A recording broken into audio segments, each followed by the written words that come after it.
Good afternoon students, मैं Sonal Karnal UPS मुकाम से क्लास 6 का ज्योग्राफी का हम लेसन पढ़ रहे थे the earth in the solar system. इसमें हमने पढ़ा स्टार्स के बारे में, सन के बारे में पढ़ा हमने कि सन जो है वो centre of the solar system है। It is huge and made up of extremely hot gases, बहुत सारी गैसेस से बना हुआ है।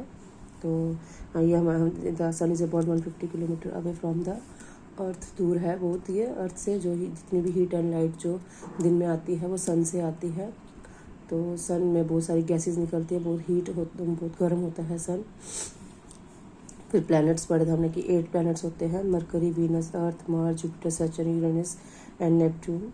ठीक है, पहले प्लूटो भी था एक प्लैनेट, 9 प्लैनेट्स थे, लेकिन फिर वो उसको एक ड्वार्फ प्लैनेट में चेंज कर दिया गया, तो अब 8 ही प्लैनेट है अब। तो Mercury the nearest to the sun, Mercury है वो सबसे नज़दीक है सन के। तो it takes only 88 days to complete one round along its orbit. तो 88 डेज में अपना राउंड कंप्लीट करता है। फिर हमने अर्थ के बारे में पढ़ा कि जो अर्थ है is the third nearest planet of the sun to the sun. ये थर्ड प्लैनेट है जो सन से नज़दीक है। In size it is 5th largest planet, size में वो सबसे 5th पोजीशन पे है वो। It is slightly flatten at the pole. This is why its shape is described as the geoid. Geoid means an earth like shape. ठीक है, जिस तरह अर्थ की शेप होती है, राउंड शेप, ना ये गोल है ना कुछ, ये जॉइड शेप में है। ये मतलब कोई भी चीज़ फिर इस पर रखोगे वो फिसल जाएगी। देन अब हम पढ़ेंगे मून के बारे में। तो हम पढ़ा था कि अर्थ को ब्लू प्लैनेट कहा जाता है। अर्थ को ब्लू प्लैनेट इसलिए कहा जाता है क्योंकि इसमें जो है 2/3 जो हिस्सा है अर्थ का वो वाटर से ढका हुआ है, इसलिए उसे हम ब्लू प्लैनेट भी कहते हैं। नाउ मून, अब हम मून के बारे में पढ़ेंगे, चांद क्या होता है। Our earth has only one satellite, that is the moon. हमारे अर्थ पे ओनली एक ही सैटेलाइट है। ठीक है, सैटेलाइट क्या होती है? Satellite is a celestial body that moves around the planets in the same way as the planets move around the sun. ठीक है, सैटेलाइट एक कैलेस्ट्रल बॉडी हमने पढ़ा कि जितने भी आसमान में हैं, स्टार्स हैं, मून है, सन है और कुछ बहुत कुछ है, ऑब्जेक्ट्स हैं, उसे हम कैलेस्ट्रल बॉडीज़ कहते हैं। सैटेलाइट जो है वो भी एक कैलेस्ट्रल बॉडी है जो कि that moves around the planet, जो प्लैनेट्स के इर्द गिर्द घूमती रहती है। जिस तरह से प्लैनेट जो है वो सन के आगे पीछे घूमते हैं, उसी तरह ही जो सैटेलाइट है वो प्लैनेट्स के इर्द गिर्द घूमते रहते हैं। तो मून क्या है? मून एक सैटेलाइट है, दैट इज़ द मून। ठीक है, अर्थ पे एक ही सैटेलाइट है, वो क्या है? Moon. Its diameter is the only 1/4 that of the अर्थ। जो इसका डायमीटर है, जो इसका फैलाव है, ये कितना फैला हुआ है? खाली 1/4 जो है वो अर्थ का है। It appears so big because it is nearer to our planet than other celestial bodies. हमें ये बड़ा इसलिए दिखाई देता है क्योंकि ये अर्थ के बिल्कुल नज़दीक है। इट अपेयर्स सो बिग, इसलिए बड़ा दिखाई देता है मून हमें, because it is near to our planet than other celestial body. Stars हमें छोटे छोटे दिखाई देते हैं क्योंकि वो अर्थ से बहुत ही दूर है, लेकिन जो मून है वो अर्थ से थोड़ा नज़दीक है, इसलिए हमें वो थोड़ा बड़ा दिखाई देता है। It is about 3,84,400 kilometre away from us. कितना दूर है हमसे? वो 3,84,400 किलोमीटर जो है मून अर्थ से दूर है। Now you can compare the distance of the earth from the sun and that from the moon. तो आप पता कर सकते हो कि जो मून है वो अर्थ से कितना दूर है और जो सन है वो अर्थ से कितना दूर है। The moon moves around the earth in about 27 days.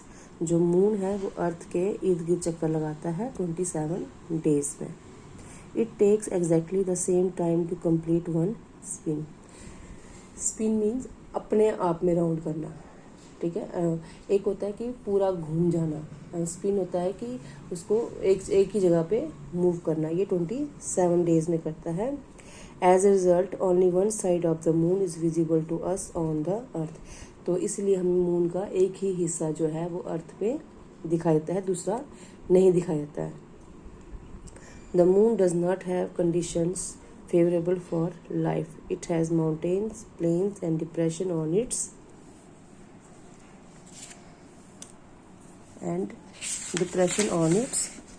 surface. ठीक है, मून में ऐसी कोई कंडीशन नहीं है की लाइफ है वहाँ पर।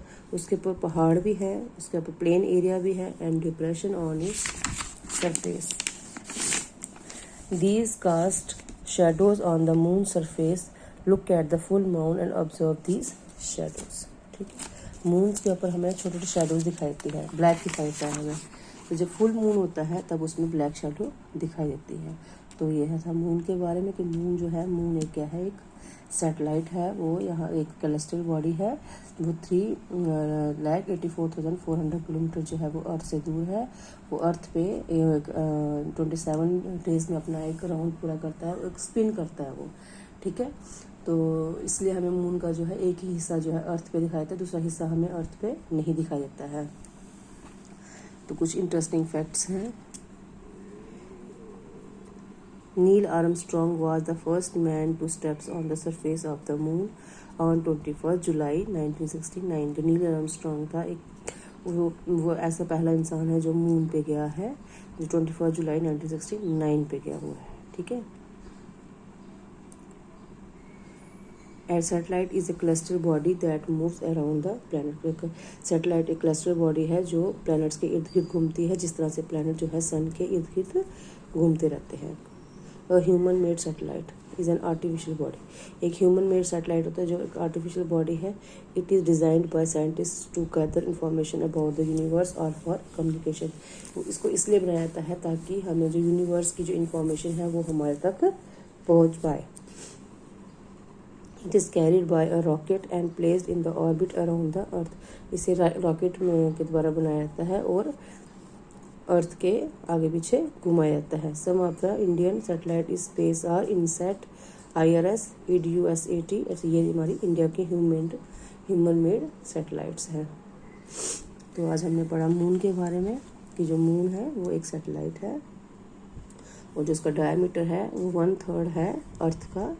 बहुत बड़ा दिखाया जाता है क्योंकि वो अर्थ के बिल्कुल नज़दीक है और ये हम अर्थ से 3,84,400 किलोमीटर जो है अर्थ से ये दूर है। ठीक है, जब मून जो है वो अपना एक राउंड 27 डेज में कंप्लीट करता है तो वो स्पिन करता है। ठीक है, मूव कर मतलब अपनी ही जगह पे घूमता रहता है। तो इसीलिए हमें मून का एक ही हिस्सा दिखाया था, दूसरा पार्ट हमें नहीं दिखाया देता है।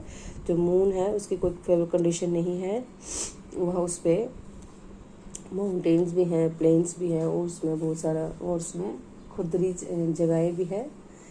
तो ये था मून के बारे में। कल मैं आपको इसके आगे पढ़ाऊँगी एस्ट्रॉइड्स और मीटरॉइड्स के बारे में पढ़ेंगे हम कल। ठीक है, तो आप इतना पढ़ लीजिएगा। Thank you.